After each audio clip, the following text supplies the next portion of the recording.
નમસ્કાર મિત્રો, આપણા પરબતજી ઠાકોર હજુજા જુઓ મગફળી ભેગી કરીને વાહ, કેટલી બોરી છે?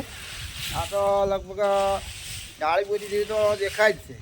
બરાબર. વરસાદ આવે છે કે નહીં? હે? વરસાદ આવશે? વરસાદ જો આ મહેનતનું ફળ છે. મસ્ત મસ્ત છે. જો દોણો ફૂલ તો કેવો છે? મસ્ત છે દોણો. જો ગબરભાઈ અહીંયા અને સવરણભાઈ અહીંયા હું આવ્યો હતો. મગફળી પણ જુઓ આ કેવો દોણો છે. મજબૂત મસ્ત છે. મજબૂત. હા, મજબૂત છે. મહેનત કરો, મહેનત મહેનત નહીં. કરો. અહીંયા ઘેરે જ છે. જો કરજો.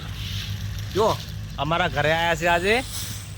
શું કે અમને મળવા આવો ત્યાં તો મને શાંતિ થાય છે. બરાબર, શાંતિ એકદમ થાય. અમને મળો, હા. પરિવાર બેહો, વાતાવરણ કરો. જો આ એમના ઓબા દેખો, આ ઓબા ચબૂતરો સબૂતરો છે, પંખી અને ઘર છે. પરબતજી બહુ મસ્ત માણસ છે. મસ્ત માતાજીનું પણ આ બાજુ મંદિર છે. બરોબર છે, એટલે બહુ મજા આવી જાય. માતાજી પણ બહુ સૌને સુખી રાખે, મજો મજો થઈ જાય. મજો થઈ જાય. હા.